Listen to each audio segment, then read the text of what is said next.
Kıbrıs'ın Sesi TV 2020 ekranlarından merhaba sevgili izleyenler. Gündem özel programında Diyalog Medya Genel Yayın Yönetmenimiz Sayın Reşat Akar'la beraberiz. Gündemi yorumlayacak. Gündemi çok yoğun bir haftaya giriyoruz. Konu başlıklarımıza kısaca bir göz atacak olursak eğer... Malum geçtiğimiz günlerde de açıklanan koronavirüs önlemleriyle ilgili hafta sonunda yeni gelişmeler oldu, yeni kısıtlamalar oldu, uçuşlarla ilgili yeni kurallar açıklandı. Dolayısıyla bunun bugün belli olan yeni yansımaları var. Bu konuyu ele alacağız. Yeni açıklanan korona vakaları hem kuzeyde hem güneyde onların değerlendirmesini yapacağız ve tabii ki kuşkusuz en önemli konularımızdan biri de beraberinde geliyor eğitim konusu. Okulların hangi şartlarda açılacağı. Evet, 1 Eylül'de online eğitim açıklandı, 14 Eylül'de yüz yüze eğitim planlanıyor ama göreceğiz ki böyle devam edecek mi bu kurallar, alınan önlemler uygulanıyor mu? Hepsini konuşacağız. Son olarak da Sağlık Bakanlığı'ndan bugün bir açıklama yapıldı. Evet, gözler aşıya çevrildi, grip aşısına. Önceleri malum risk grubundaki kişilere öneriliyordu bu aşı. Şimdi birçok insan tarafından aşı uygulanması isteniyor. Bununla ilgili de bakanlık çok önemli bir açıklama yaptı. Hem stoklarıyla hem de kimlerin bu aşıları olması gerektiğiyle ilgili hepsini değerlendireceğiz. Sizler de yorumlarınızla, sorularınızla programa her zamanki gibi katkı koyabilirsiniz. Sayın Akar, merhabalar. Evet, merhaba Funda Hanım. Tüm izleyenlerimize hayırlı haftalar dileyerek başlayalım. Gerçekten çok yoğun bir haftaya girdik ve bu hafta bu yoğunluk aslında bize birkaç hafta sonra çok hafif gelecek. Çünkü birkaç hafta içerisinde çok daha ciddi gelişmelerin olacağı gözle görülür haldedir. Meddum olmaya gerek yok. Biraz sadece gelişmeleri sağlıklı bir şekilde ve tarafsız bir şekilde birilerinin menfaatine göre değil, tamamen objektif bir şekilde değerlendirdiğimiz zaman zaten oldukça tartışılır, heyecanlı, hatta gerilimli günlerin bizleri beklediğini çok geçmişten bugüne çok konuştuk, çok söyledik. Fakat ve şunu da söyledik, aman inşallah bu düşüncelerimiz, bu dediklerimiz çıkmaz ama bir çıkıyor, gelişmeler bu yönde. Şimdi dikkat edersek toplumu bizim tarafımızda, Kıbrıs Türk tarafında tamamen yurt dışından gelecek olanlara yönlendirdi. Yani dikkat edin, bu uçaklar durmazsa bu gemiler durmayacak, artacak. Şimdi uçaklar, gemiler durdu. Güney kapısı var. 1550 işçiye sen maaşını verebildimizin 3 ay kapattığında kendisini güneye gitmesini yok. Ve ondan sonra ilk onlara açtımın kapıyı, evet onlara bir tek PCR yeterli dedin mi? Yani 2 aydır gidip geliyorlar, bir tek PCR. İkincisi yapılmadı. Orada vaka sayısı benim çok üstümde. Ama o konuşulmuyor. 1. 2. Pire'deki Türkler haklı olarak kendi ülkesine, Türk tarafına geçip alışveriş yapacak, şunu yapacak, bunu yapacak, ailesini görecek, gelecek. Onlar da geçiş hakkı isterdi. Onlara da verdi. İngiliz üslerinde çalışanlara onlara da verdi. Bunlar toplumun gündeminde yok. Sadece belirli çevrelerin dürtüsü ve azdırması nedeniyle sadece döndü dolaştı her şey uçaklara. Uçaklar 4 tane yolcu çıktı. Aman aman kapatın uçakları. Ve işin en ilginç tarafı bizde bunun kararı, uzmanlıkları ne kadar yeterlidir bu korona Covid-19'a karşı bilemiyorum. Hangi uluslararası enstitülerde Amerika, İngiltere, İsviçre görev yaptılar ve deneyim kazandılar bilemiyorum. Ama Kıbrıs çapında demek ki uzman oldukları için o şeye alındılar. Onların verdiği kararı Sağlık Bakanı, Sağlık Kurulu diyor. Başbakan, Sağlık Kurulu diyor. Yani topu biri birine atarak, tamam ama bu ülkeyi yöneten de bir hükümet vardır ve bu hükümet ekonomik çöküntünün vebali de onun boynuna borçtur. Onun sırtına yıkılacaktır yarın bu bütün olanlar ve şimdiden hazırlansınlar. 11 Ekim'de seçim var. Birkaç gün sonra daha öyle bir artacak ki bu şiddet, işsizlik, parasızlık. Özür dilerim. Şimdi bakın. Rum tarafında bugünkü duruma gelmezden önce. Bugün Pegasus Hava Yolları'nın Kıbrıs temsilcisi Sayın Zeki Ziya'dır. Bu arkadaşımız uzun süre Kıbrıs Türk Hava Yolları'nda genel müdürlük yapmış ve onun genel müdürlüğü döneminde Kıbrıs Türk Hava Yolları kâra geçmiş durumdaydı. Sonra ne yaptılar? Siyaset işin içine girince de biz dedik, biz yöneticiyi hava yollarımızı dedik. Bir partinin ilçe başkanı genel müdür oldu, Zeki Ziya yapılmadı. Zeki Ziya uçağın motorunu tamir eden bir mühendis değil ama ekonomik bilgisi olan, dolayısıyla kazandığı parayı şirketin iyi çalıştıran bir arkadaştı. Ve ilk defa onun döneminde 0 kilometre Boeing 737'ler gelmişti adaya. Çağdaş 737-800. Ben o uçaklar gelinceye kadar KTH uçaklarına binmeye korkan adamlardan biriydim. Aman Allah'ım derdim. Her girdiğimde uçak ininceye kadar böyle dururdum uçağın içerisinde. Ya akşamsa birkaç tane viski içerdim. Gündüzse de dediğim gibi böyle titreye titreye giderdim. Bu arkadaş bu şimdi yani kurulduğundan beri Pegasus Kıbrıs ofisi açıldığından beri onun temsilcisidir. Bugün şirketinin binasına Pegasus'un tabelasını görüyoruz orada. Şöyle bir duyuru asmış. Değerli yolcularımız, KKTC Bayındırlık ve Ulaştırma Bakanlığı'ndan gelen talimata istinaden 23 Ağustos 2020 saat 20.59'dan itibaren tüm uçuş izinleri iptal edilmiştir. Maskaralığa bak sen, 22'sinin gecesi karar alır. Evet. Bu komite 23'ünde bir gün sonra uçuşları iptal eder. Tamam, ben bilet aldım, geleceğim İstanbul'dan Kıbrıs'a veya bilet aldım Kıbrıs'tan İstanbul'a gideceğim, Ankara'ya gideceğim, Adana'ya gideceğim. Ya gezmeye gideceğim ya sağlık kontrolü için doktora gideceğim ki çok insanımız var sağlık kontrolü için gider Türkiye'ye. Çok insanımızın kanı gider gelir. Ölümlerde dokular alınır insanlardan, gider Türkiye'ye kontrola. Sen bana diyeceksin ki 24 saatin bile yoktur. Ben bu seferleri değiştirdim, 6 ile sınırladım. 15 uçağın yolcusu Cuma günü 15 uçak geldi Kıbrıs'a. Baktım cumartesi de. Şimdi 15 uçak geldi Cuma günü. 15 de geldi cumartesi. Dedim ki tümü turisti. İstemez de hani şimdi bizimki bir de ona başladı savaş. Otellere mi, kumarhanelere mi? Tamam istemeyik, tamam. Ama geldi tatile, bunların içinde yarısı yerlidir. En az. Çalışma izinli vatandaş, evi olan insan. Bu insanlar geldi Kıbrıs'a, diğerleri. Bir de var ailesi Kıbrıs'ta olan Türk vatandaşları. Evet. Geldi kızını görsün, oğlunu görsün. Bunu da unuttuk biz. Hemen her ailede ya damat var ya gelin vardır. Türkiye vatandaşı olan. Şimdi ne olduk, onları da istemiyorum. Onları da istemez duruma geldik herhalde, bilmiyorum. Peki bu insanlar 15 uçağına geldi, sen 6'ya düşürdüğünde nasıl geri dönecek? Bu 15 uçağın yolcusu geri dönüş yapacak. Nasıl dönecek? Uçak yok, 6 tane. Nitekim bugün bak önüme koydum. Baktım 6'ya düşmüş. Dün 15. Cuma günü 15. Evet. Ondan evvel de o civarlardaydı. 12 idi, 15 idi falan. Şimdi bakıyorum bir uçak Anadolu Jet sabah 01.05'te gelmiş bugün. Bir uçak Türk Hava Yolları 02.25'te. Birisi Sabiha Gökçen, birisi İstanbul. Bir uçak Pegasus 9.40. O da Sabiha Gökçen.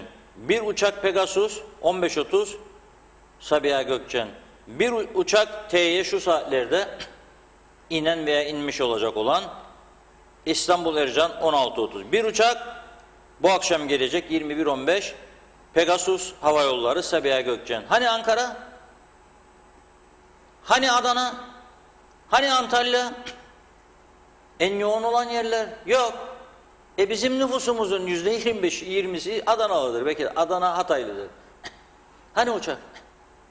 Yok. Peki Adana'dan geldi bu adam. Bir haftadır buradadır. Geri dönecek. Antalya'dan geldi. Ankara'dan geldi. Başkent Ankara. Nerede? Nasıl dönecek? 4 tane yolcu pozitif çıkmış. Tamam arkadaş. Tedbir almana hiç kimse karşı değil. Tam tersi al diyoruz. Ama gelelim bazı Facebook kahramanları ve Bunun etkisinde kalan hükümet sorumluları. Hükümet aslında ana suçlu olandır. Çünkü sen bu kadar ay geçti, bir pandemi hastanesini devreye koyamadın. Şimdi bütün suçu uçakla gelin 4 kişi çıktı diye buna buluyorsun. Da hemen kapatıyorsun kapıları. Altıya düşürüyorsun. Bugün Bloomberg'de Türkiye'deki turizmcileri dinliyorum. Diyorlar ki kapanmak çözüm değildir. Bu halde bile diyor çok otelimiz kapalıdır. Bu halde bile durum kötüdür. Ama şunu da söyleyeyim, 1 milyon kişi Temmuz ayında Türkiye'ye giden 990-980 o civardan 1 milyon. Ağustos ay sonu itibariyle daha fazla bekliyorlar. Çünkü Rusya'dan müthiş akım başladı. Şimdi diyor Eylül ayında Almanya'yı aşmak için çabalıyoruz. Ve onlar da diyor Kuzey Kıbrıs'ın yaptığı gibi bir PCR diyor adama geldiğinde havaalanında yapalım diyor. Devlet olarak biz bedava. Bir PCR da yollayacağımızda yapalım diyor da ülkesine diyelim ki senin adamın vatandaşın geldi Türkiye'ye tatil yaptı, temiz geldi, temiz gönderiyoruz. Bu da büyük bir propaganda olur. Biz bunları oturup tartışacağımıza yani temiz getirelim, temiz gönderelim. Kapatın diyor. İstemiyoruz. Evet. Tamam o zaman nasıl çıkacaksın? Şimdi yarın senin önüne ki ben duyuyorum Başbakanlık binasının, Sağlık Bakanlığı'nın binalarının önüne Ulaştırma Bakanı yarın 10.000 tane işsiz kalan turizm sektöründeki insan gelip dayandığında siz o binalara girip çıkabilecek misiniz? Ödeyebilecek misiniz bunların maaşlarını? Ödeyemeyeceksiniz. Güney Kıbrıs'a gelelim. Güney Kıbrıs'ta dün pozitif vaka sayısı 4, KKTC'de 8 çıktı diye kıyametler koptu. Aha gördünüz mü? 1 milyon nüfus 4, 300 bin, 400 bin nüfus 8. Demek hep yurt dışından gelenlerdi. Şimdi bugün devletin haber ajansında uyarıyorum. Gelen başka bir laftır Türkçe'de, dönen başka bir laftır. Siz evet. Dediğinizde yurt dışından gelen yolcularda pozitif vaka çıktı Güney Kıbrıs'a. Bu şöyle anlaşılıyor. Yurt dışından gelen turistlerde. Yurt dışından dönen dediğiniz zaman senin vatandaşlarını. Evet. Kıbrıs Rumlar ana vatanlarını çok severler. Ellada diye deli olurlar. Bu kadar darbe yedikleri halde bugün Rum Sağlık Bakanlığı bir açıklama yaptı. Bu İngilizce yayın yapan gazetelerin internet sitelerinde var. 30 tane birden vaka tespit etmiş. Daha günlük vakalar yok bu uçakla gelenlerin 22 Ağustos tarihinde diyor 17 tanesi Mikonos'tan dönen Yunanistan'ın Mikonos adasından. Bu yerliler gitti, tatile gittiler. Yaptı tatilini, kaptı koronayı dönüyor. Döndü adaya. 17 tanesi 10. 10 tanesi Amsterdam'dan dönen, 3 tanesi de Londra'dan. Toplamda 30 vaka. Şimdi ne yapacak? Hadi bakalım. Güney Kıbrıs Rum yönetimine da çağrı yapalım buradan. Uçuşları durdur. Da dinleyecek bizi. Evet. Anastasiadis'in topuzu bu tarafa yetse bizi adam edecek ama yetmez. Geçemiyor bu yani asker var barikatlarda. Yoksa bizi adam eder. Rum tarafından bugün bakmadım. Dünkü seferlere baktım. Uçuş seferlerine. 30 tane Larnaka iniş, 16 tane Bafa iniş. 46 sefer vardı. Buna rağmen Rum turizmciler bağır bağır ölüyorlar. Battık, bittik, yok oluyoruz. Ve özellikle Baf bölgesinde otellerin %70'e yakını açmadı kapısını. Turist olmayacak diye. Ve yine Rum basını son 3-4 gündür yazıyor, oradan öğreniyoruz ki Ağustos sonu, Eylül başı şu anda açık olan çok sayıda otel de kapılarını kapayacak. Neden? Çünkü geliş az. Gelmek isteyen turist az. Onlar yalvarıyor. Bakın, oturup da Dikilidaş'ın etrafında bakarsak manzara, bir tek şeyi görürük. Kendi dünyacığımızı, küçücük. Aman aman kapatalım, oturalım, ödesin devletçik nasıl olsa. Bak açıkladı, 13'ü de ödeyecek. 13'te. Ama bir taraftan lokantara sınırlama getiriyorsun. Bizim ülkemizde birçok meyhane küçüktür metrekare olarak. Evet. Ona diyorsun ki adamın mesela orada 10 masası var. Sen 10 masaya adama desen ki 7'ye düşür, 6'ya düşür, 8'de bir şey demeyecek. Ama öyle bir metrekare açıklıyorlar ki mümkün değildir. O 6'yı da sığdıramaz. 2'ye 3'e düşür diyor. Şimdi o adamın meyhanesine 6 masada giderse aynı elektrik parasını ödeyecek. Yanan lambalar bellidir, kapatamaz. Aynı garsonların parasını ödeyecek. 2 gider masada olsa aynısını ödeyecek.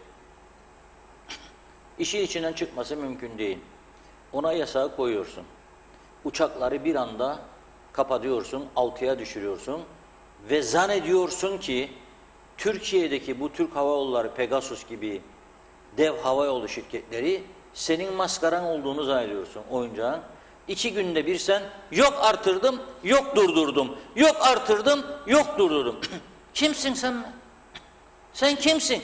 Ne zannettin yani Kıbrıs'tan başka gidecek yer yoktur da deli oluyor bu insanlar.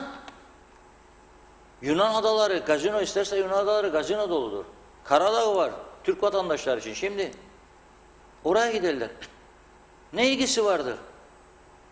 Malta vardır. İspanya vardır. Kapılar açık. Full gazino. Bütün AB üyesi ülkelerde var. Rum tarafı vardır. Adam bir günde 46 uçak gelecek ve bunu artırmak için çırpınacak. Sen bu taraftan kapatacaksın ve üstelik kendi halkını da cezalandıracaksın. Çünkü bu uçakları sadece buraya tatil için gelenler kullanmıyor. Bu uçakların yarı yolcusu neredeyse yerli insanlardır. İhtiyaçlı insanlardır. Bak birçok insan diyor ki gider sağlık kurulu kararıyla seni Türkiye'ye göndereceğiz. Ne gün? Uçak varsa o gün. Uçak yoksa yok. Başka bir şey söyleyeceğim. Sağlık ülkemizin içinde bulunduğu sağlık sorunlarının için hiç konuşmuyoruz. Bugün birisiyle karşılaştım. Yıllardır bu ülkede yaşıyor. Diyor ki çalışma iznimi yenilemeye gittim. Sağlık kontrolü isterler diyor. 5 kez gittim diyor Girne Hastanesi'ne. 5 kez. Doktor yok diyorlarmış. Doktor yok. Ben 5 defa izin alıp gidiyorum. İşimi bırakıyorum. Ve sen doktor yok diyorsun bana. Bunu konuşan yok. Herkes başını kuma sokmuş oturuyor. Kalpten, kanserden ölenler, koronadan çok şükür bizde ölen yok. Olmasın da. Ama kalpten, kanserden kimse sorgulamıyor. Defalardır söylüyorum burada, 46 yaşındaki adam nasıl oldu ya? Ufak bir göğsünde sıkışıklık, ambulans geldi gidene kadar ömrü bu kadardı da öldü ambulansın içinde. Çünkü senin cihazın yok, kalbini canlandıracak aletin yok. Hastaneye girdiğinde o saat uzman doktorun yok. Telefon edecekler, uzman doktor gelecekmiş 2 saat, 3 saat, 5 saat Allah bilir. Öldü zaten adam. Hiç kimse bunları konuşmuyor. Hiç kimse bunları tartışmıyor. Yeterli uzman doktorun yok, tartışmıyor. Yanlış teşhis koyuyor sana. Beyninde şey yok, söyle, kanser hücresi yok. Sana beyninin kanser hücresi vardır. Sonra gider tahlil yapar adam, Rum tarafındaki doktora. Adam der gene senin beyninde bir şey yoktur, MR'a bakar. Git der gene senin D vitaminin diplerdedir, ondandır bu başının dönmesi, düşüp kalkman yer eder. Tamam ben bütün doktorlarımız böyledir demiyorum. Ama bazı şeyleri de kabul edeceğim. Kombaycı yoksa tarladaki ürünü bitsin getiriyorsun kombaycıyı. Ondan sonra da gelmesin diyemezsin buna. Yetiştir kombaycı. Doktorum da azısa uzman ben bunu konuşacağım ama bu ülkede. Getir doktor bana. Yoksa yeterli burada ithal edeceksin. Bunun ayıbı yok. Bunlara hiçbir tedbir yok. Tamamen dökülüyor bütün sistem. Pandemi hastanesi evet şarttır, gereklidir. Ya adam geldi uçaktan. Normaldir. Yaptığın testi pozitif çıktı. Hastane orada götür. Karıştırma devlet hastanesine. Yok gelmesinler. Bak ama sen tedbir alamıyorsun. Acemisin, yetersizsin, bilgisizsin, başarısızsın. Daha başka bir şey o devam etmeyeyim söylemeyeyim. Üretemezsin yani. O kadardır senin üretme kapasiten. Suçu nereye buluyorsun? Kapattım arkadaş her şeyi. Kestim irtibatını dünyayla. Dur be bakalım. Güney kapısı var. Her gün 1550 kişi gidip geliyor. Sadece çalışan Metehan kapısı veya diğer kapılardan. File'den gidip gelenler var. İngiliz üstlerinden gidip gelenler var. Biz de bizim buradan PCR yapıp gidip gelenlerimiz var. 2 defa da ben gittim. Hiç bunları konuşan yok, tartışan yok. Gözü diktiler. Bütün sektörler çöksün. Ve ben de diyorum ki çöksün. O bütün sessiz kalan, aman bana dokunma diyen ticaret odası, sanayi odası, inşaat, mişaat, gişaat, otelciler, acenteciler hepsinin de boyun altında kalsın. Bak, hepsinin de boyun altında kalsın. Çünkü bu kadar pasif, bu kadar etkisiz, bu kadar tepkisiz, bu kadar bencil, bu kadar çıkarcı örgütler yönetiyorsak biz, sonun senin boynunun altta kalmasıdır. O noktaya geldi bu ülke. Ha ben ne bağırırım? Beni ne ilgilendirir? Bana ne? Benim şahıs olarak hiç bunlarla ilgim yoktur. Çok da rahatım. Çok da mutluyum. Ama ülkemi böyle gördükçe üzülüyorum. Gidilen köyün minaresilerini görüyorum. Yarın herkes tencereler, tavalar ellerinde sokağa çıkacak. Bu sessiz kalan, başını kuma sokan bu örgütler, ya ne yapalım, başka işçiliğimiz de var da bizi idare ederler. Yani devlet ihaleciklerine biraz katılır kalır 3 kuruş be. Veremeyecek sana onu da. Alamayacaksın parasını çünkü olmayacak parası. Sonlanmış bir Ferdi Sabit Bey'in yazısında okudum bugün. Devlet Planlama Örgütü, onu yazıyor Ferdi Bey, bugün okusunlar. O da kendi kendine bir şey vermiş, rakamlar. Demiş ya bak, oteller boş, uçaklar yok, okullar da durdu. Demek bu turizmin faydası yok demiş. Bak maliyenin gelirlerinde çok düşük yok. Adam unutuyor 2019'un ortasına kadar, Ersin Tatar Bey gelinceye kadar eski hükümete Türkiye'nin kuruş yollamadığını ve bir anda bu hükümet geldikten sonra 600-700 milyonun aktığını bunun içine hiç hesaba katmıyor. Adam kapılar kapandı, Rum tarafına gidiş olmadığı için, ben dahil binlerce insanımız gidip para akıdamadığı için, o yani ben de giderdim, defalarca söyledim, açılsın gene gideceğim. Bana burada 46 liraya sattığı bir şişe o sıcak suya karıştırıp da içen şu, 20 lira alırım orada. Gideceğim tabii. Alacağım tabii oradan. Ya. O her gün içtiğim şeyi alacağım 20 lira. Paralar akardı oraya. Şimdi o kesildi mecburen. Kapılar kapandı diye. Anastasiadis'e doğru kapattı kapıları. Onu da hesaba katmıyor.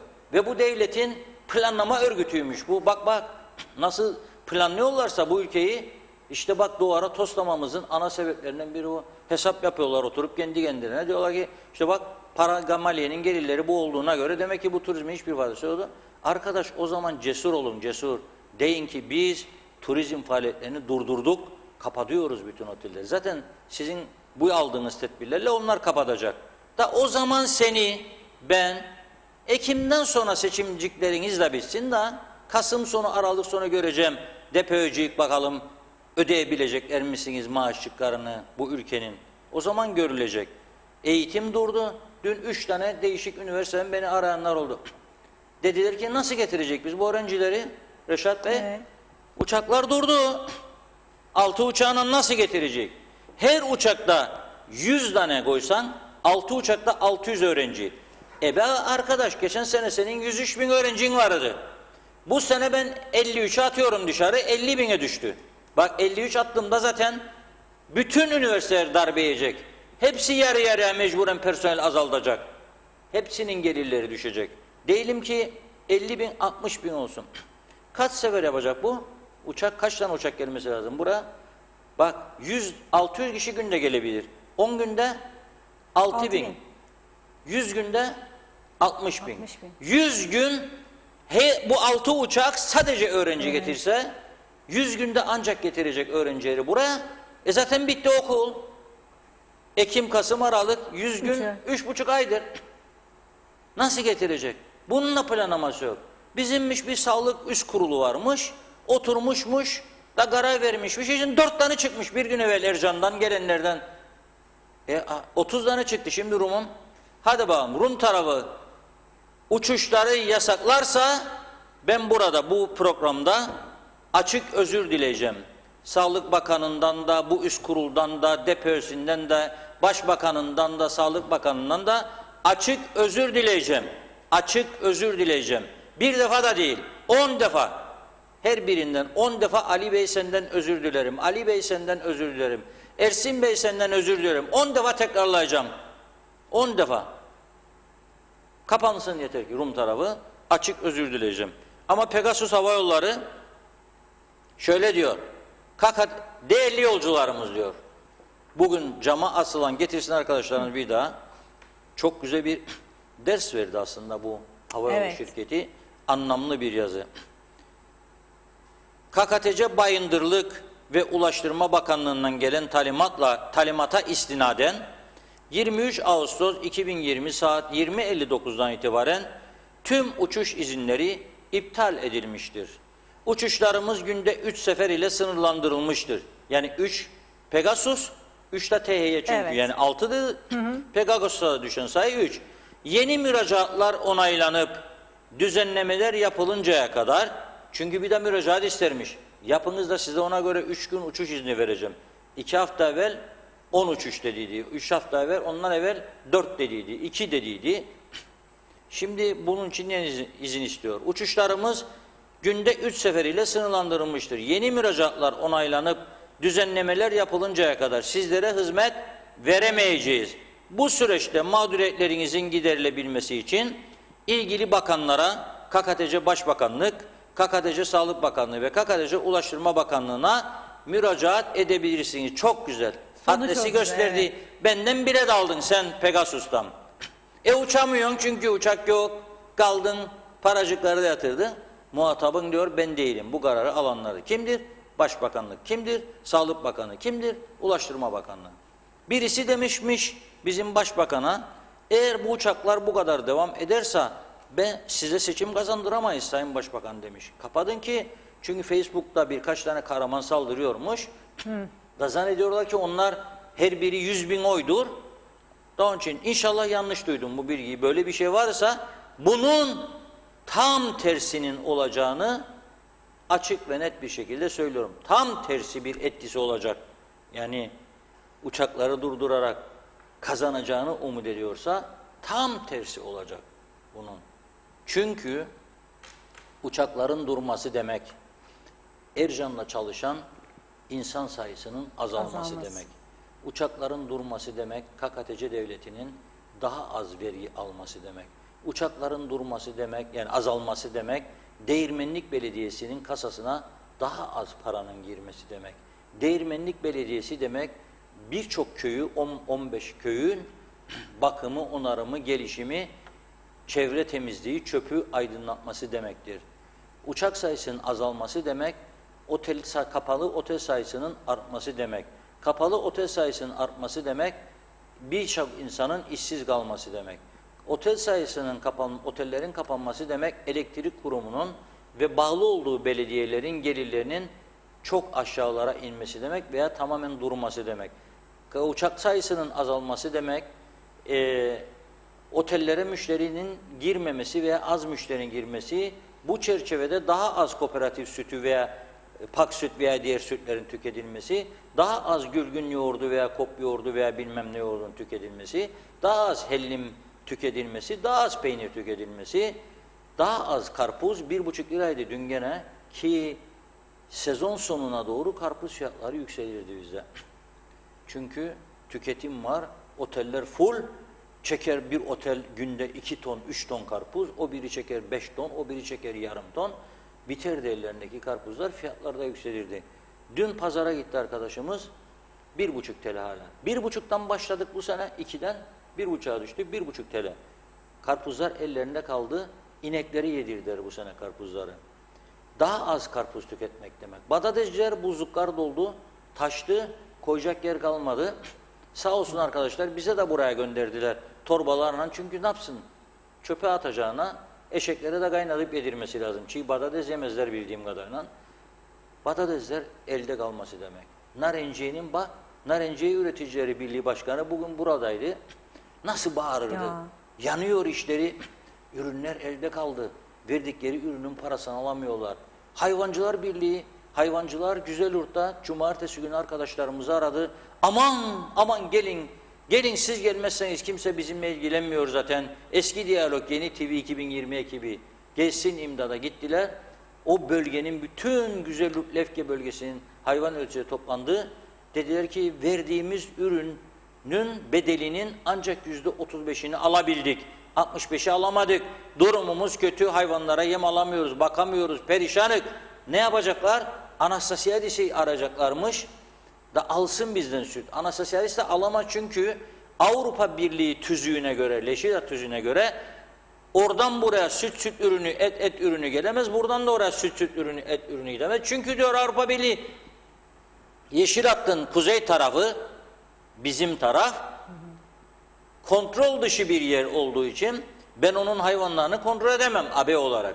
Ben onun hayvanlarının sağlıklı olup olmadığını bilmem. Onun için etini ve sütünü ve süt ürünlerini Avrupa denetimi altında olan bölgeye sokmam. Bizimkiler de o zaman dedi ki sen sokmazsan ben de sokmayacağım ve tüzüğe böyle bir madde girdi. Satamayacaklarını bile bile bu insanlar umutlanıyor. Diyorlar ki belki Anastasiadis alır sütümüzü vermeyecek biz bunlara diyorlar. Bak şimdiden nereye gidiyor konu? Konu şimdiden nereye gidiyor? Bir süre sonra beyaz bayrak çarşaflarla o tarafa doğru yürürse bazı sektörler hiç şaşmayacağım ben. Ama tekrar ediyorum bunun sorumlusu, ana sorumlusu sadece iktidar değil tüm siyasi partilerdir. Çünkü o muhalefettekiler de ne yapıyor? Hükümet bu süreci iyi yönetemedi, hükümet bilmem ne yapamadı. Siz yapın, çıkın ortaya. Yapabileceğiniz çok şey var.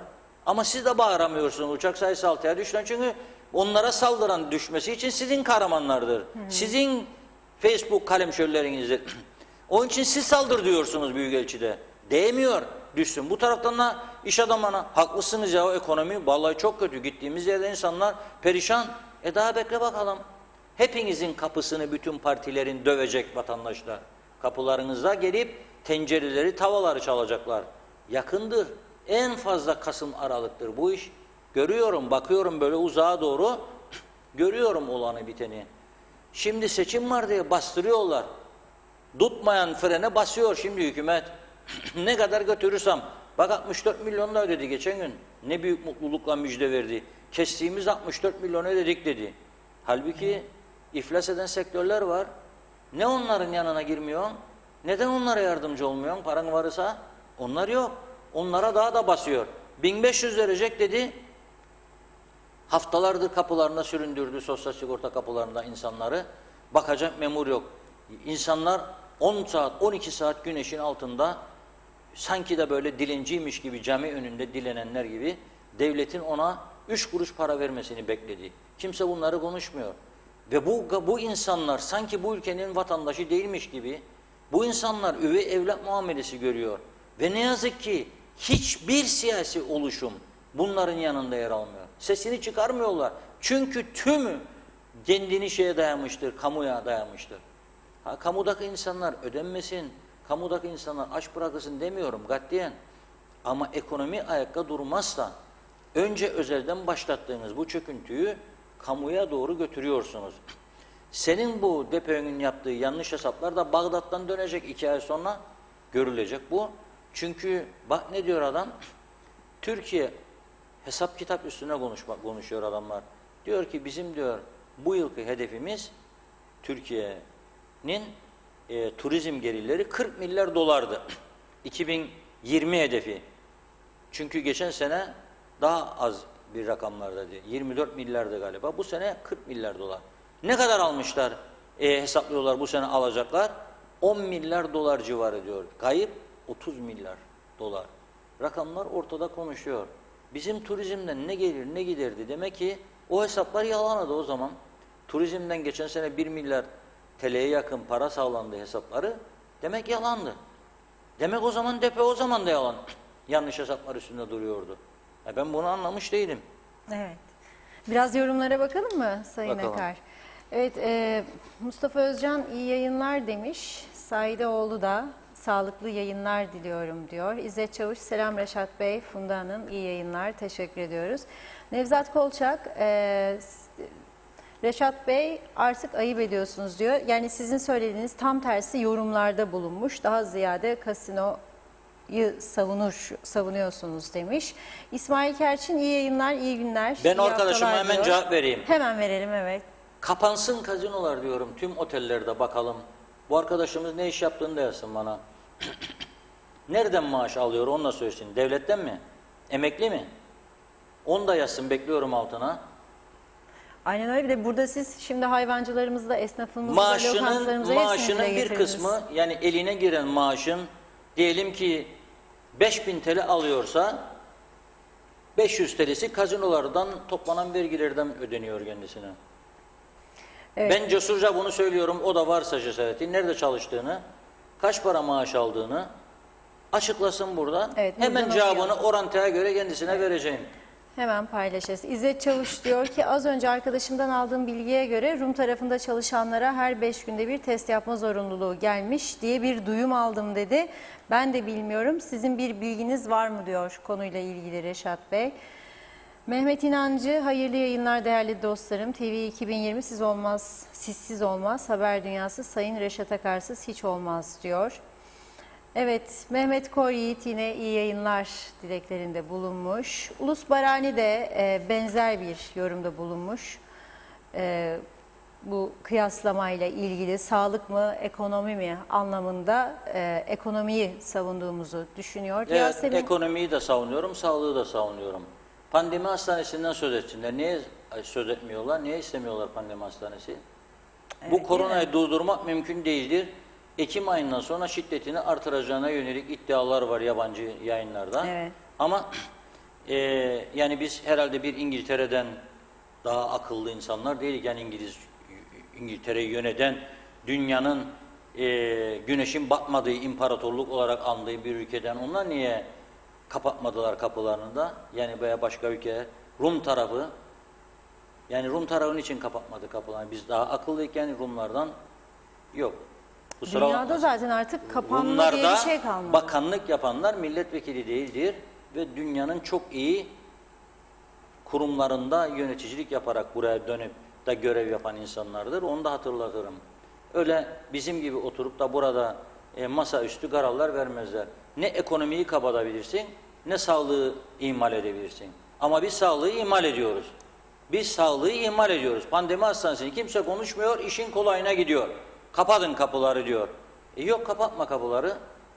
Her uçakta gelen insanlar korona değildir. Eğer bir günde senin ülkene 1500 yolcu geliyorsa da 4 tane korona çıkıyorsa hastane oradadır, götür orada yatır. Testini sen yapıyorsun. Testini sen yapıyorsun. O zaman niye korkacağım ben? Da kapatacağım kapıları. Tekrar söylüyorum, bütün sektörler çöktüğü zaman kim nasıl maaş ödeyecek ve kim nasıl maaş alacak? Benim derdim budur. Ne kazinolardır, ne otellerdir, ne o biridir. Bana ne?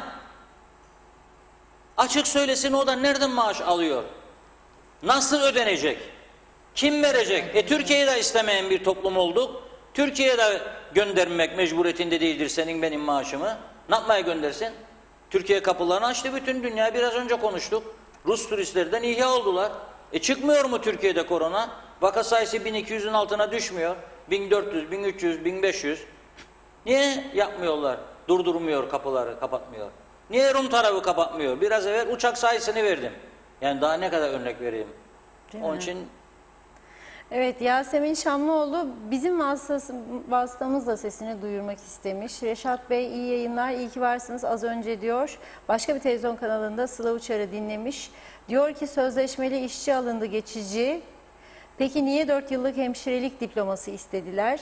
Sorumu Sıla Hanım'a sordum ama program bittiği için cevap alamamış.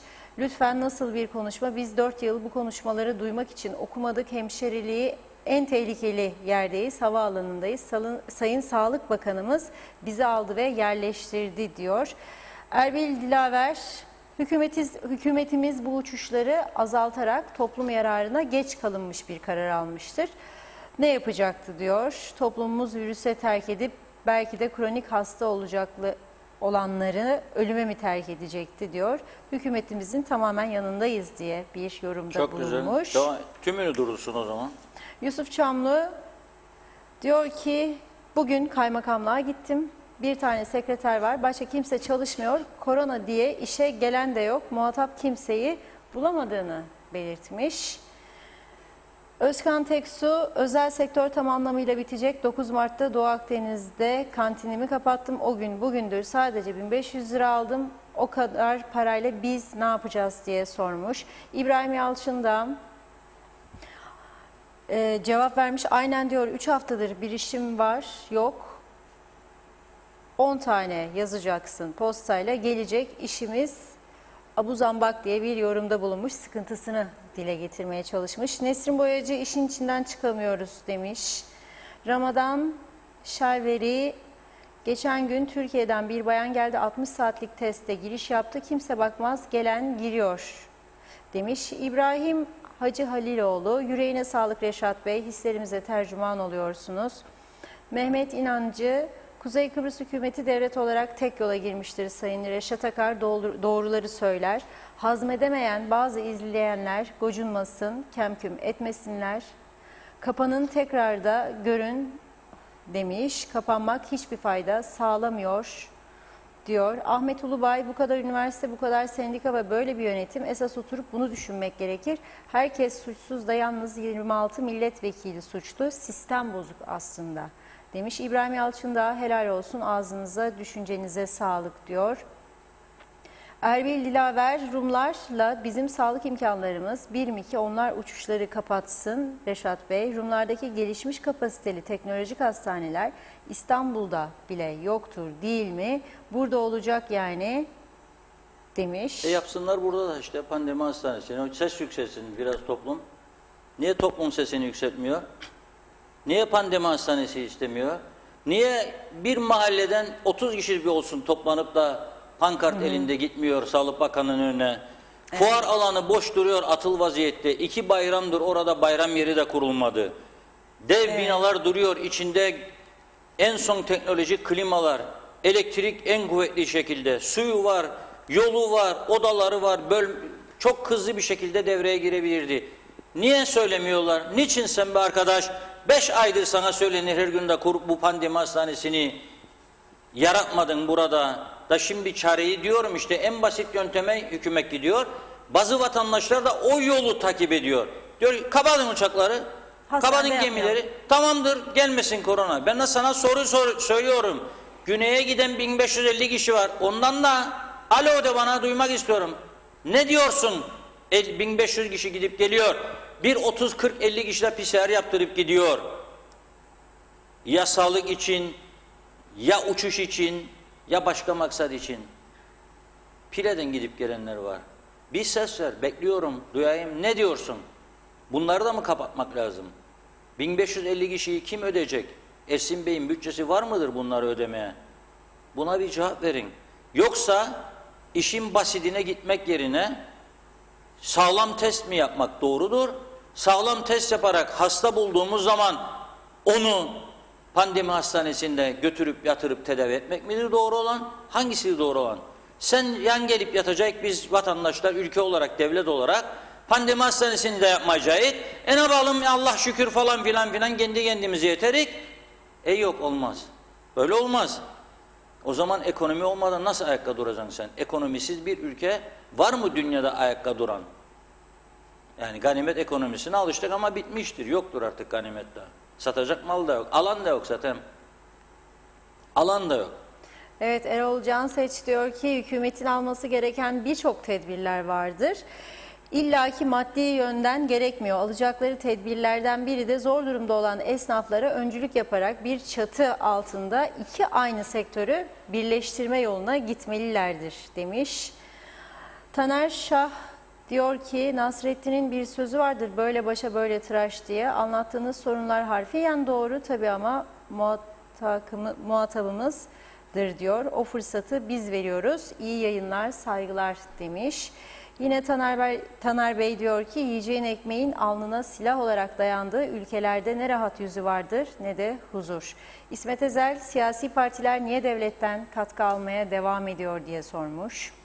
Yusuf Camlı, Sayın Reşat Bey, Değirmenlik Belediyesi sadece çemberde durup da fotoğraf çekmek ve sayfasında paylaşmak değildir. Köy içinde mandıra, pislikten, molozdan geçilmiyor diye paylaşmış. Havva Karavul, ne olacak bu turizmcilerin hali Verecek dediler, vermeyecekleri vermiyorlar. Bunlar aç kalsınlar, acıma duyguları da kalmadı diye yorum yapmış. Temaya baş iyi yayınlar diliyor. Hülya Özkoyuncu, iyi yayınlar. Kıbrıs ne zaman düzelecek, nasıl düzelebilir diye soruyor. Ozan Aysın, son durumum Pegasus Kıbrıs'taki faaliyetlerini de durduruyor, haklıdır da demiş. Nesrin Boyacı, sesimiz oldunuz, teşekkür ederiz demiş. Şenol Tatlıcıoğlu, iyi yayınlar, başarılar, selamlar. Candan Tarlan Ali, hastane doluyor, doktor hemşire hayırlı olacak mı diye sormuş. Behçet Çelebi, iyi yayınlar diliyor. Süleyman Özkoç, iyi yayınlar, hepimiz geçireceğiz, hazırız demiş.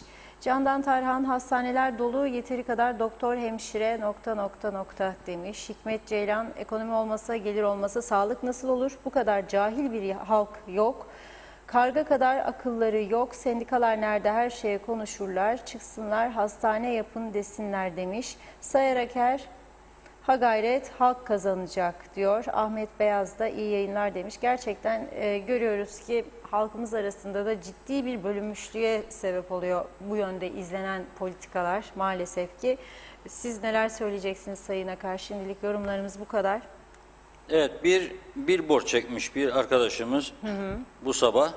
Onu gönderdim, şimdi ekrana getirirlerse göreceğim. Göstereceğiz şeyde arkadaşımıza. İlginç. Yani toplumu evet ikiye böldüler. Evet. Toplumu, İngiliz'in bir sözü vardır. Divide and rule der. Parçala ve yönet. Böl ve yönet toplumu. Böldüler ve bu şekilde yönetiyorlar. Bir kısım diyor ki ben sadece kamudan oy alsam bana yeter. Ben onları memnun edeyim. Bir kısım der ki hayır, özelde çalışanları da mutlu etmelisin. Neden böyle olsun? Neden kamu ve özel çalışanları parçalansın da birbirleriyle çatışır hale getirilsin? Bu çok tehlikeli bir yönetim anlayışıdır. Gerçekten çok tehlikeli bir yönetim anlayışıdır. Sen bir ülkeyi yönettiğini iddia ediyorsan bütün vatandaşlarına eşit davranmalısın. Eşit davranabilmenin yolu da adaletli karar almadan geçer. Şimdi bak, toplumu öyle bir inandırdılar ki bak bir pandemi hastanesi kurmadı. Rum tarafının sağlık hizmetleri bizden çok iyi. Onun için Rum tarafındaki sağlık, ama bizim tarafta da ölen olmadı. Ben de onu söyleyeyim o zaman. Evet, yoğun bakımda da hasta yok. Bizim tarafta sağlık sistemi kötüdür diyorum, yetersizdir diyorum. Her gün, her saat. Ama bir de şunu söylüyorum. O Rum tarafında çok daha iyidir diyenlere. Orada çok ölüm oldu, burada olmadı. Çok ölüm oldu Rum tarafında, bizde hiç olmadı çok şükür. Olmasın da. Ama yani ne yapalım, tedbir almak mıdır da işleri iyi götürmek, yoksa tedbir almadan sadece işin kulağına kaçmak mıdır yaşamak? Unutmayalım ki bu ülke zaten ambargolar altında yaşayan ve birçok açıdan yetersiz olan bir ülkedir ve özellikle de mali konularda tek sığınabileceği liman Türkiye'dir.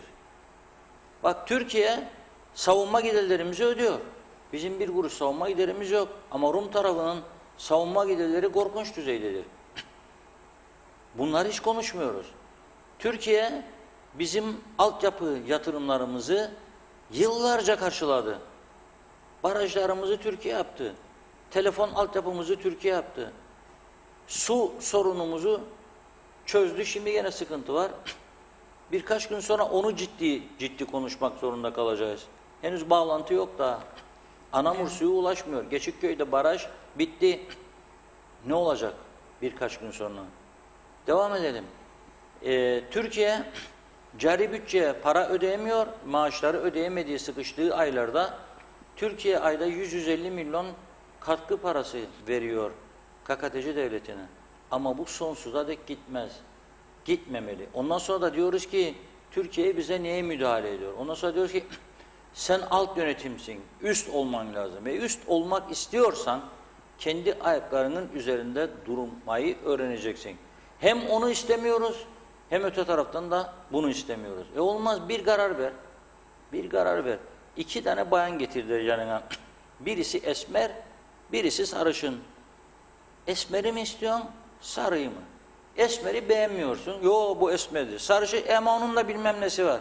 Bir karar ver. Birini alacaksın. Yok. Biz bu toplum olarak bu hale geldik. Hiç gerçeklerinde konuşulmasını istemeyen bir zümre var. Ben görüyorum. Yani Facebook'taki paylaşımlarda görüyorum. Ve bazı insanlara derim, yok be derim. Bu da mı ya? Bu da mı? Yani oturun evde aylardır, yıllardır alın 14'ü, 13'ü, 15'i. Bu taraftan binlerce çocuğumuz 3.000 lira çalışmaya razı da onların da ekmek parasını kesen, yani onların da mahveden.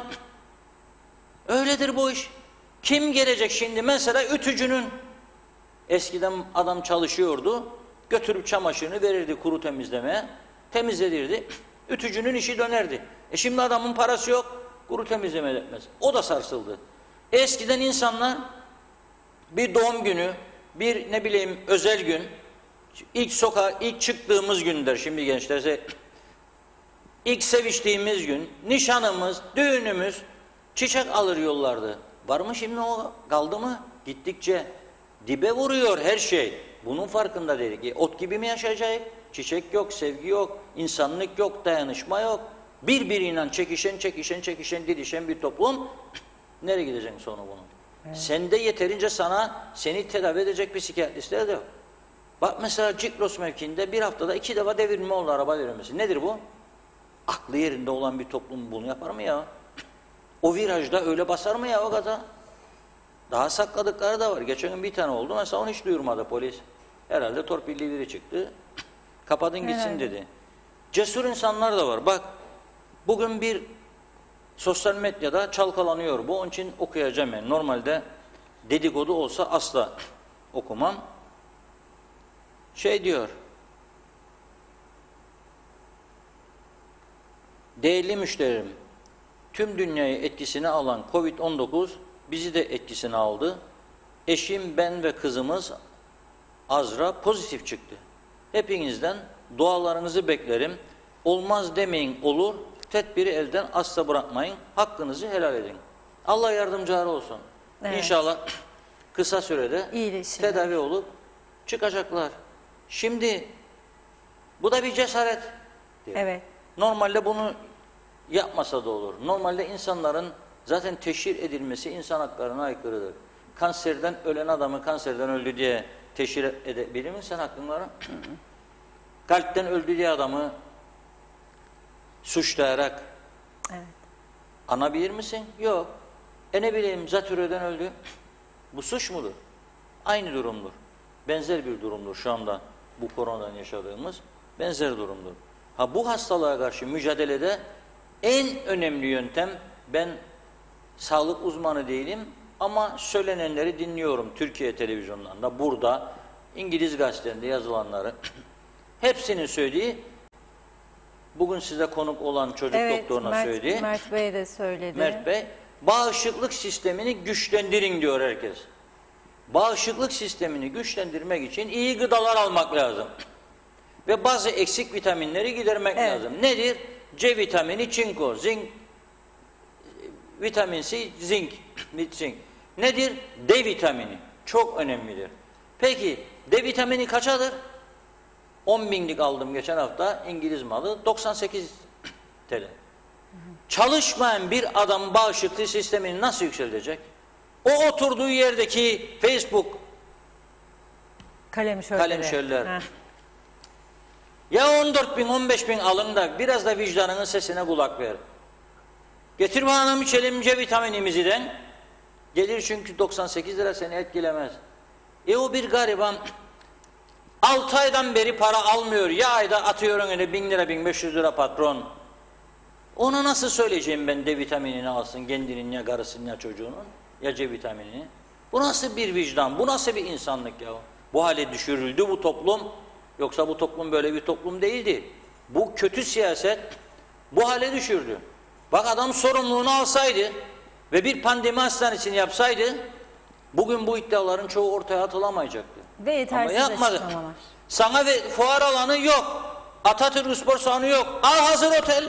34 oda içinde klimalar, duşu, tuvaleti, yüzme havuzu, bahçesi, barı, restoranı, o da yok. Çünkü birileri der ki sakın ha ondan alacaksınız da onu öne çıkarsın falan filan. Korku altında nasıl bir ülke yönetir? Şantaj, baskı, korku altında bir ülke veya bir toplum veya bir kabile veya bir aile nasıl yönetilir? Nasıl yönetilir? Nasıl? Yani evlisin sen ama başka sevgilin var. O sevgilin sana diyor ki yok evdeki cadaloza gidip de bana aldığın parfümü alasın der. Ve sen korkuyorsun, titren karına doğum gününde bir parfüm alamıyorsun. Çünkü ötekiyi sonradan buldun, seni baskı altına almış. O zaman birinden birini tercih edeceksin. Ya evdekini ya onu. Çünkü baskı altına girdin. Böyle bir siyaset yapılır mı arkadaş? Yani ben böyle bir siyaset yapmam, ben benzerine duymadım. Benzerini görmedim, duymadım bunun. Odur bütün sorun. Evet, mesajlara bakalım biraz. Ahmet Beyaz iyi yayınlar dilemiş. İbrahim Yalçın daha diyor ki biraz daha dayanalım, Maraş açılıyor. Para akacak. Evet, Doğan Ank, Reşat Bey size katılıyorum. Bazı hizmetler parayla olmaz. Bunlar ülkelerini düşünüyorlarsa milletvekili maaşı almasınlar. Kanada gibi demiş. Ulus Barani, Tatar ve Pilli pandemi hastanesi yapacağız diye bizleri uyutuyorlar. Seçim daha önemliymiş gibi seçim derdine düştüler. Reşat Bey önce olsun ve halka sorsun. Seçim mi, pandemi hastanesi mi demiş. Şevket Tacel, partilerde Cumhurbaşkanlığı seçimine ayrılan bütçeler açıklandı mı diye soruyor. Süleyman Özufuklar, ağzınıza sağlık, iyi yayınlar demiş. İbrahim Yalçın da dayanın, gaz da gelecek diyor. Beleş koronadan ölmezsek Maraş açılacak demiş. Evet, Doğan Falyalı'nın bir yorumu var. Sizin az önce verdiğiniz örnekle ilgili sarışın esmer. Süleyman Özkoç, Reşat Bey sevgili işlerine girmeyin demiş.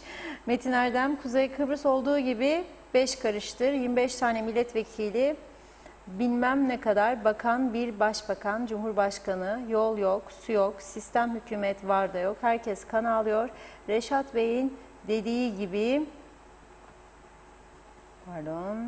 evet, Reşat Bey'in dediği gibi Kasım Aralık aylarında millet sokaklara çıkıp açlık, susuzluk, işsizlik ne olacak? Bu halkın hali, Allah acısın, halimizi hep Türkiye'den bekleriz demiş. Cemal Darbaz, Reşat abi dinleyen yok diyor. Akay Firdevs Darbaz, kolay gelsin Reşat Bey, iyi yayınlar demiş. Mehmet Akın, yazık çok yazık bu ülkenin geldiği hale, yakında kapalı Maraş'ı da açarlar, ona buna peşkeş çekerler diyor. Sonra nasıl olsa bedava geldi mi milyon sterlinler demiş.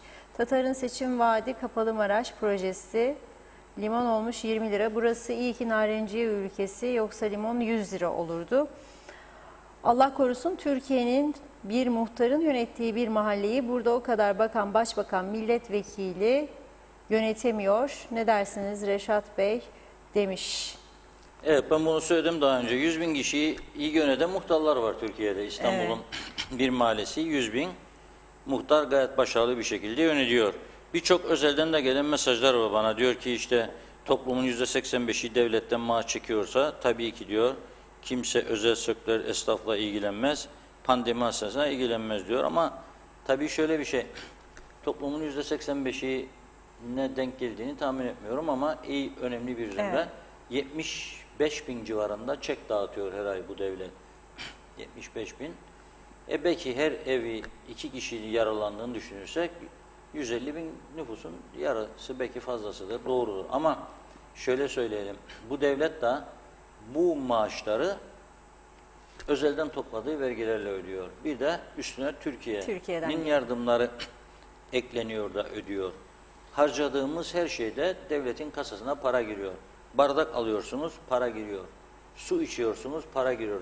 Gümrük vergisi yoksa bile bazı şeylerde stopaj koyuyor, bilmem ne koyuyor. Bir yığın gidiyor. İlaç reçetesi gibi fatura kesiyorlar size mal getirdiğiniz zaman. Dolayısıyla böyle şeyler oluyor. Yani bu normaldir. Mustafa Bazıbağlı da diyor ki bazı milletvekilleri emekli çıktığında milyonlarca TL ikramiye alıyor diyor. Bunların diyor ne kadar ikramiye aldıklarını diyor bir bilsek diyor herkesin. İngiltere'den Orhan Çiğdem Aslan çifti yazıyor. Dün diyor D vitamini aldım. Vitabiorik marka.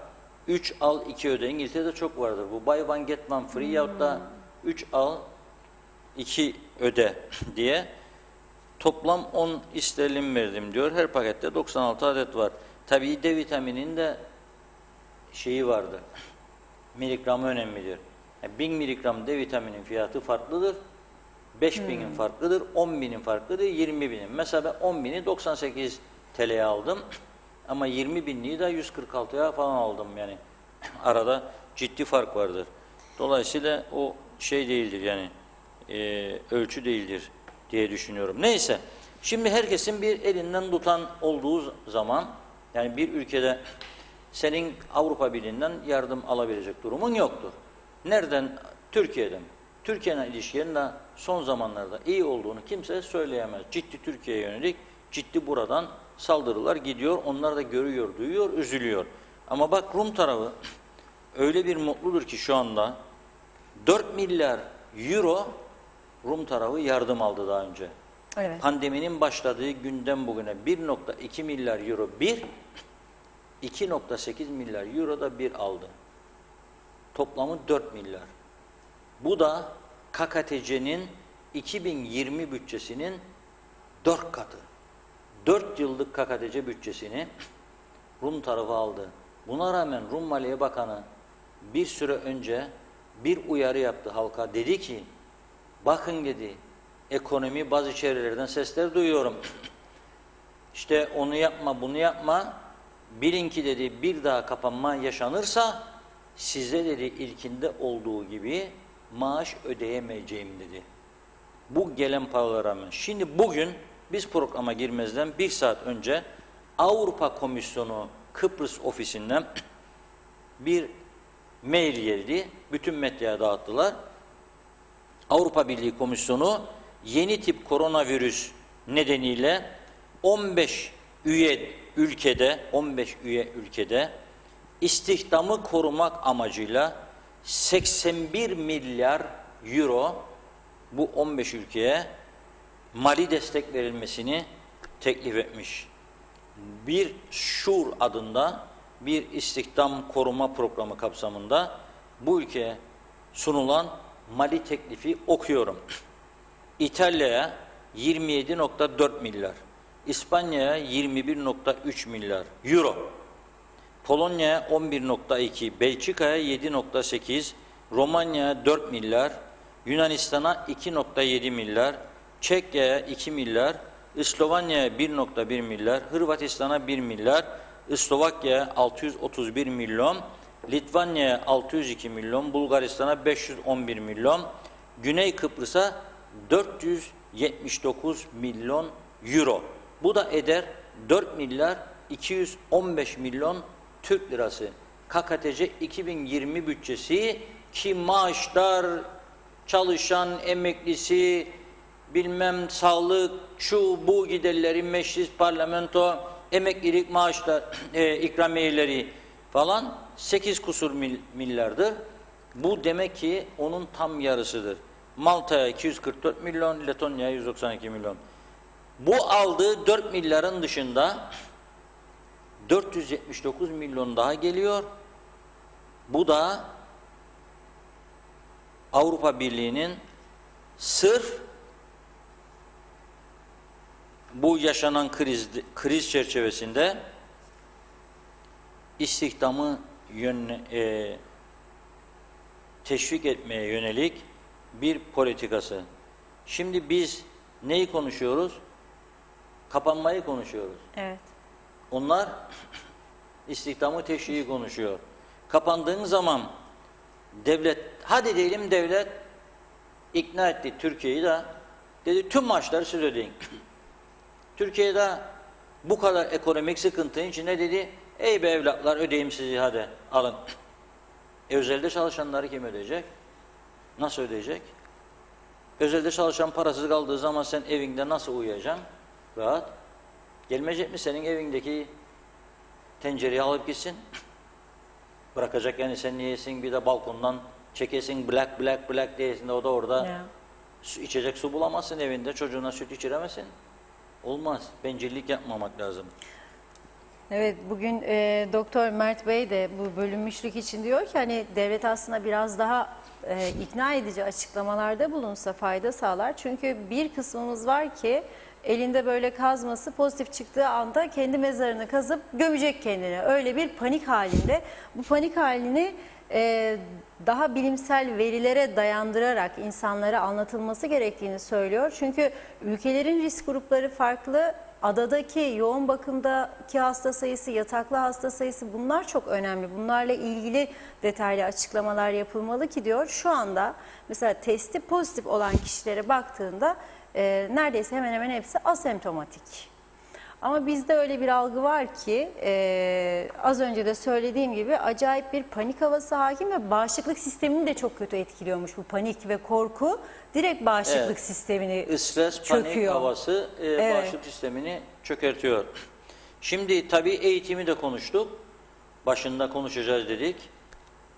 Ve o da biraz da eğitim üzerine galiba sabahleyin. Tabii evet, eğitim konusunda çocukların tabii ki eğitim hakkını dile getirdi.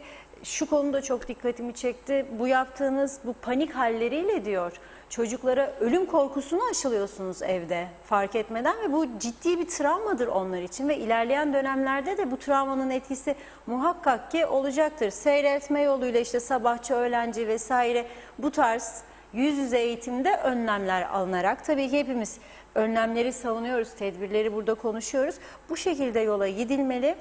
Çocuklarımız bilinçlendirilmeli. Maske konusunda da mesela çocuğun bütün gün maske takmasını bekleyemezsiniz. Teneffüslerde hava da alması gerekiyordu. Çünkü oksijen de bağışıklık sistemi için çok önemli. Dolayısıyla derslerin dakikası, teneffüste alınacak önlemler, bu tarz tedbirler yapılarak eğitim hakkı çocukların elinden alınmasın diyor. Kuzey Kıbrıs risk grubu olarak az dedi. Hava kirliliğine bağladı bilimsel verilerle. Dünyada da her noktada ölümlerin çok olduğunu görmüyoruz. Bazı bölgelerde, İtalya'nın tümünde ölüm yok. Bazı belirli bölgelerinde var. Ve o hava kirliliği resimlerini kıyasladığı zaman vaka ve ölüm sayılarıyla birebir örtüşüyor hava kirliliğiyle. Biz de ülkemizde hava kirliliği konusunda şanslıyız. Yani burada daha temiz havaya maruz kalıyoruz. Ciğerlerimizle biz daha o anlamda daha şanslı gruptayız. Yani o kadar çok panik yapılmaması yönünde konuştu. Daha temiz havamız var, daha kısa mesafelerdir. Bir yerden bir yere gitme. Yani canımız sıkıldığında hadi bir kendimizi deniz kenarına atalım dediğimizde Lefkoşa'dan Girne'ye 20 dakikada gidiyorsunuz. Şimdi tabii eğitim konusu çok önemli.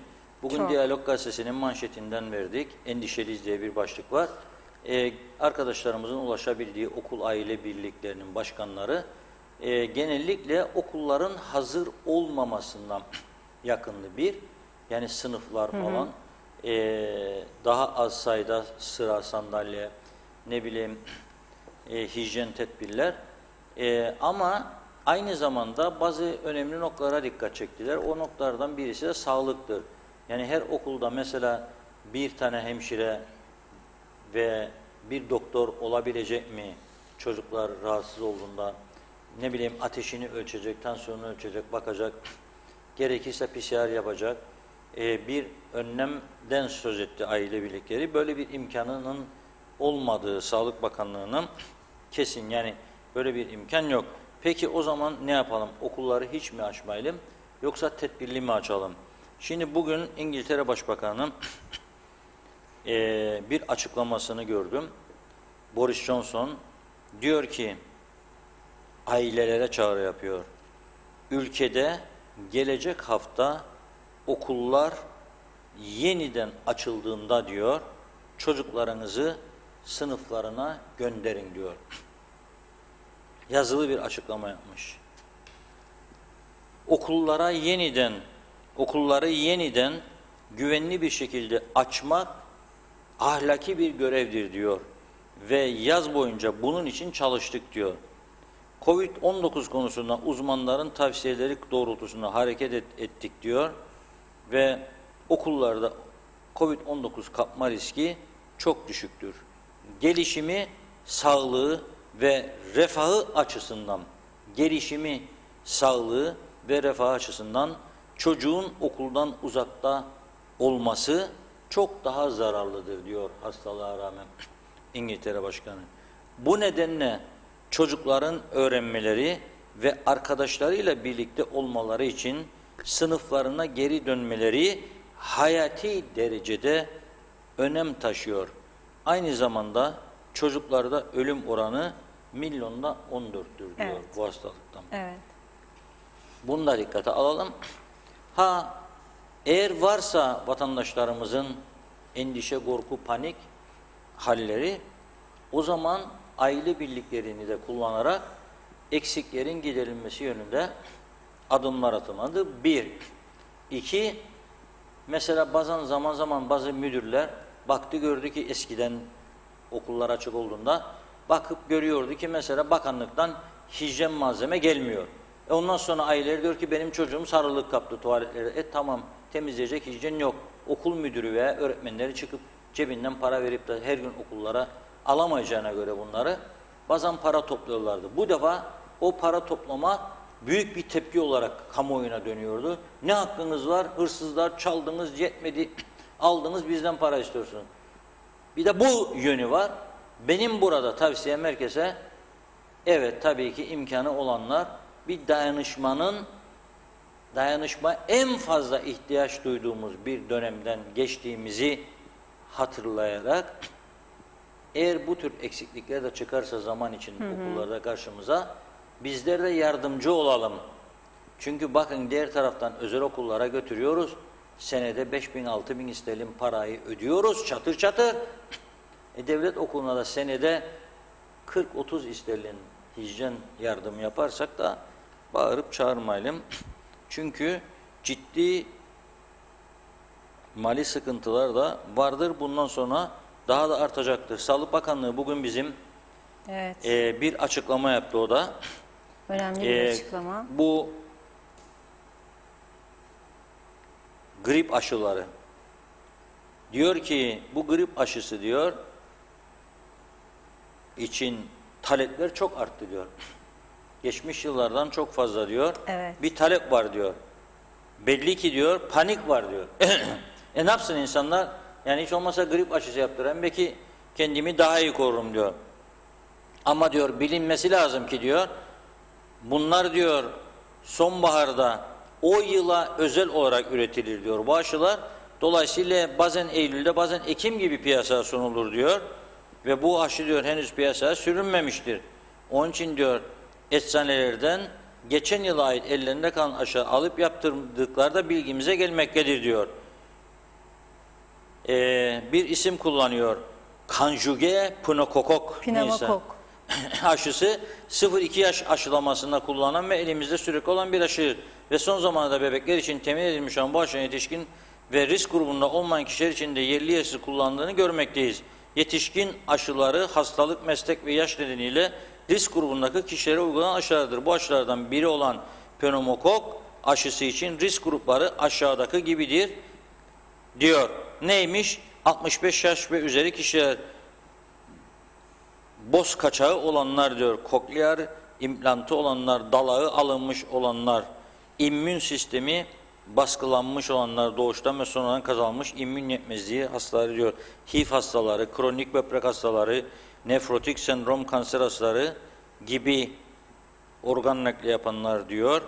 İmmün sistemi normal fakat diyabet, kronik karaciğer hastalığı, kronik kalp hastalığı olanlar. Özetle bakanlığımız grip aşısının sonbaharda özellikle kronik hasta olan kişilere yapılmasını önermektedir. Ancak aşı henüz üreterek piyasaya sürülmemiştir. Onun için panik yapıp da hücum Sağlık Bakanlığı'nın hastanede ben geldim bana grip aşısı yapın diyenler karşılık göremeyecektir. Çünkü bu aşılar sürülmemiştir piyasaya. Daha sürülmemiş. Bu da çok ilginç aslında çünkü grip aşısı da formülleri bilinen aşılar, en azından COVID-19 aşısı gibi değil ama maalesef ki aşıyla ilgili sıkıntı olduğunu geçen hafta da belirtmiştik. Çok önemli bir konu. İnşallah kısa sürede bu da çözüme kavuşur aşıyla ilgili. Evet, biraz yorumlara bakalım.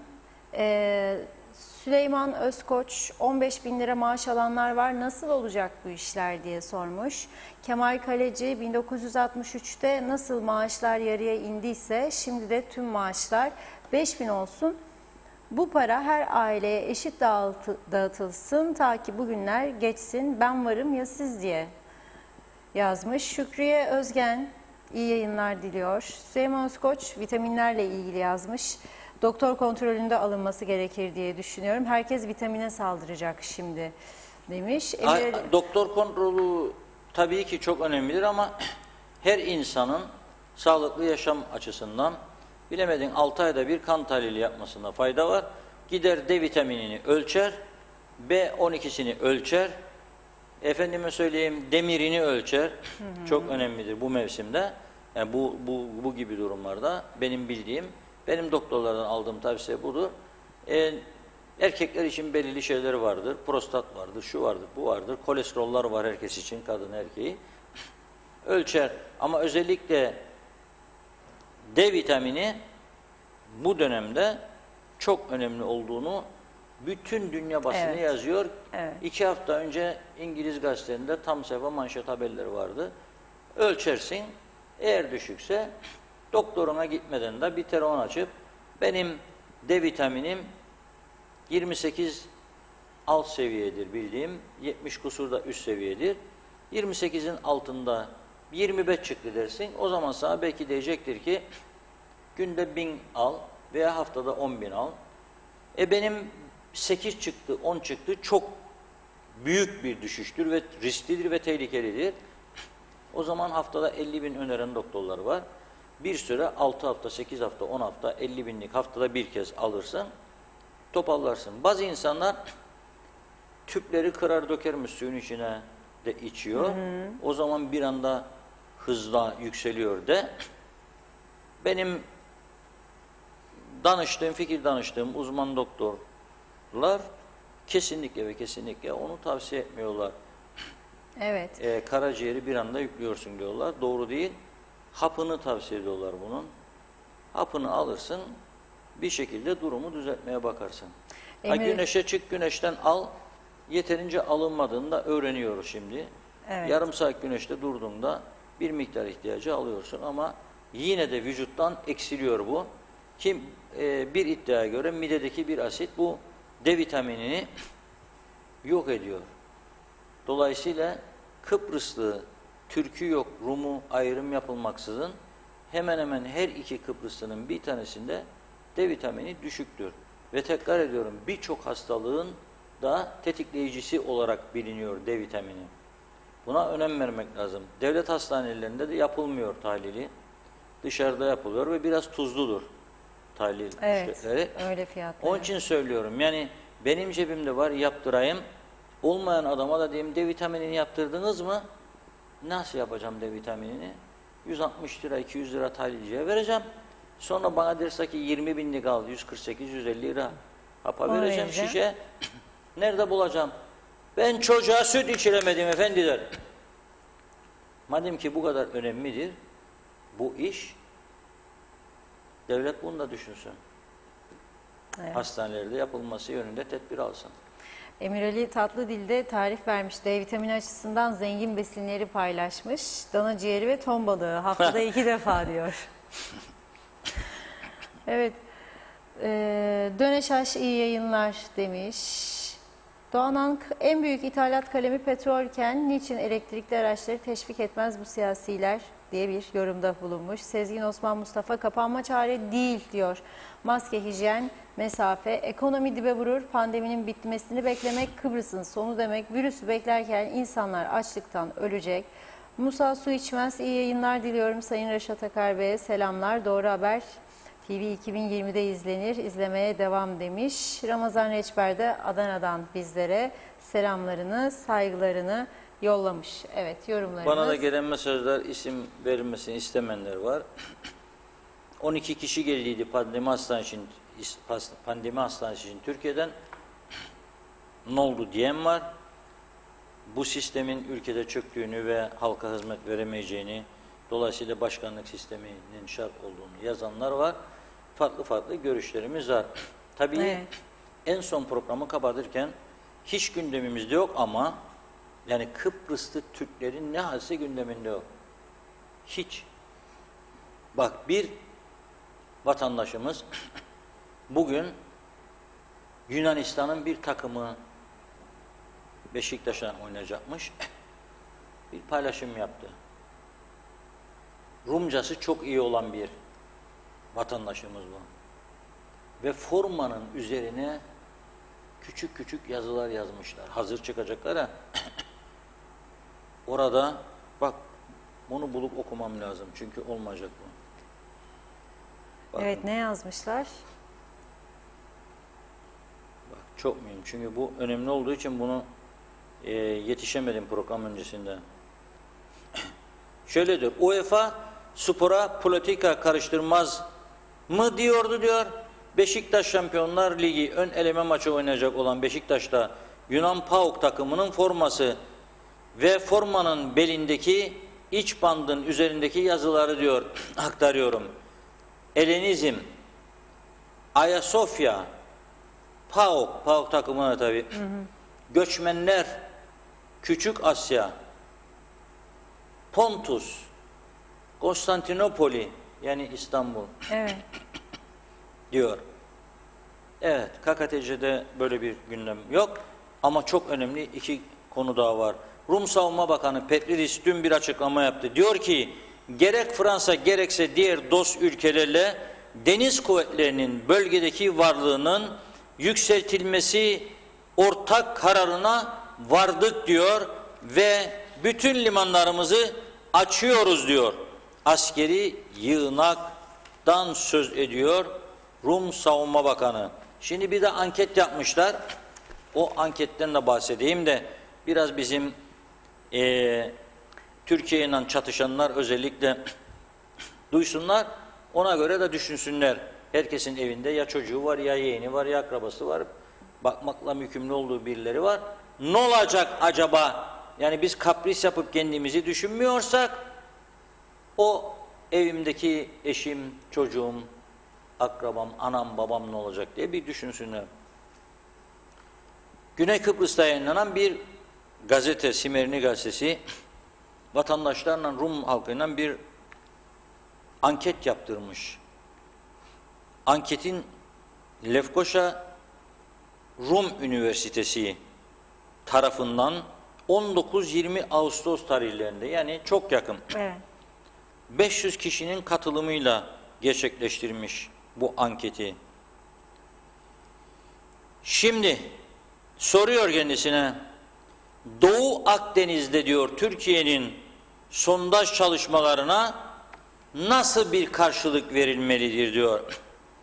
Rum halkının %54'ü askeri yoldan karşılık verilmelidir diyor. Yani savaşarak diyor. Bir soru daha var. Ya çok soru var da en önemli iki tanesini okuyorum. Hani sevmez insanlarımız bunları duymayı, konuşmayı. Bizim gündemimiz 13'ler ödenecek mi? Uçaklar kapansın, pandemi. Bunu istemek, bunu istemek. Türkiye alt yönetim, üst yönetim. Ersin Bey, Tufan Bey, Mustafa Bey kim kazanacak? Gey çizmeleri çık piyasaya. Akşam hangi meyhanedik? falan filan. Neyse diyor ki kendisine Türkiye'yle diyor Yunanistan farz ki bir çatışma noktasına geldi. Kim kazanacak diyor. %88'i diyor ki tabii ki diyor Yunanistan kazanacak diyor. Tarihin geçmişine hiç bakmadan maalesef bu kadar acıların yaşandığı bir adada, bu kadar acıların yaşandığı bir adada ve biz Kıbrıslı Türkler her gün çözüm istediğimizi haykırdığımız halde onlar ilk seçenek olarak savaşı koyuyor ortaya. Ya. Tamam be Eleni, Andreas, sen başladın bana sormadan, ben ortağıyım bu adanın sondaj çalışmana da ben gidin vurun Rumları demedim. Gel oturalım masaya anlaşalım dedi Sayın Akıncı defalarca. Bu işi masada çözelim dedi. O da asla dedi egemenliğimi pazarlık yapmam dedi. Egemenlikle dediği adanın tümünde. Evet. Biraz da bunu konuşmamız gerekmez mi? Acaba kapımıza doğru gelen tehlikeler olduğunu görmemiz gerekmiyor mu acaba? Söylüyorum, kapımızın eşiğine bir adım kaldı tehlikenin gelmesi. Eğer hala göremiyorsak, bir taraftan da işte cebelleşiyorsak ondan sonra ağlama, sızlama bir çözüm getirmeyecek. Evet. Bu bir öcü korkusu değildir benim verdiğim. Ben onların yazdıklarını aktarıyorum. Ha, bizim TAK Ajansı da biraz evvel Osman Şan Bey'in yazdıkları gibi konularda aktarmadığı için devrimcilik gereği benim devletimin ajansı. O yüzden onun yazdığını da okudum. Ve Rumcasının çok iyi olan biri olduğunu bildiğim için okudum. Eskiden Allah rahmet eylesin bir Kemal Aşık amcamız vardı. Bir Saffet Soykal abimiz vardı. Yunancaları çok iyiydi. Ve gazetecilik dilinde Rum gazetenin yazdıklarını tam tercüme ederlerdi. Bize öğrenirdik. Şimdi TAK Ajansı belirli kısımcıklarını bize yapar.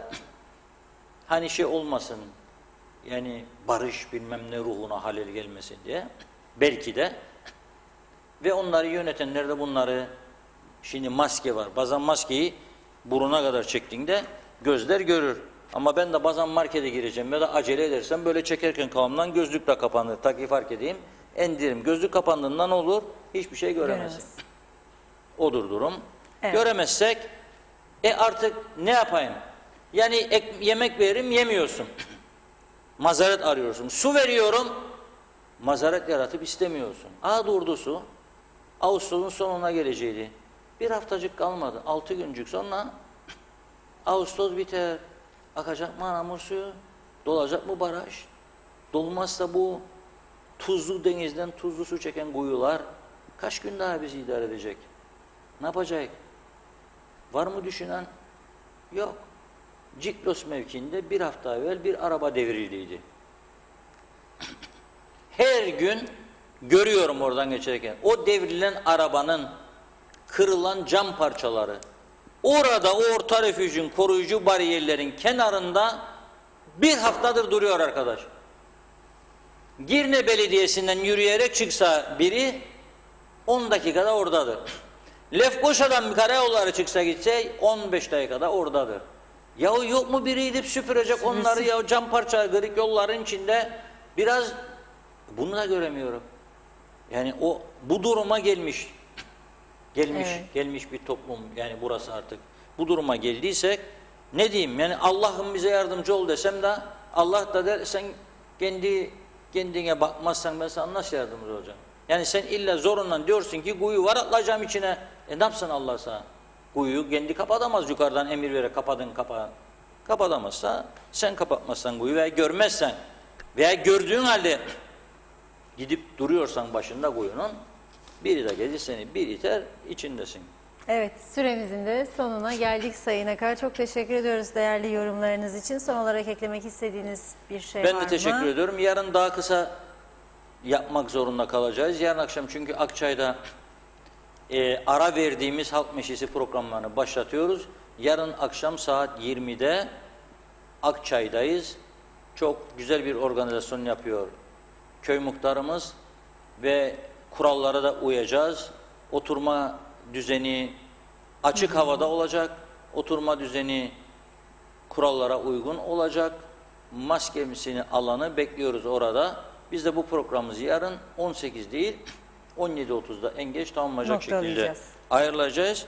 Tamamladıktan sonra programımızı Akçay Köyü'ne hareket edeceğiz. 161 program yapmıştık daha önce, halk meclisi programı. Pandemi sonra Diyalog TV'nin kapatılması nedeniyle ara verdik. Yarın bıraktığımız yerden devam ediyoruz. Yani 162. yani TV 2020 ile birleştirerek Diyalog'u 162. diyelim ama TV 2020 olarak ilk programımızı gerçekleştireceğiz ve ekranlarımızdan da bunu canlı olarak yayınlayacağız.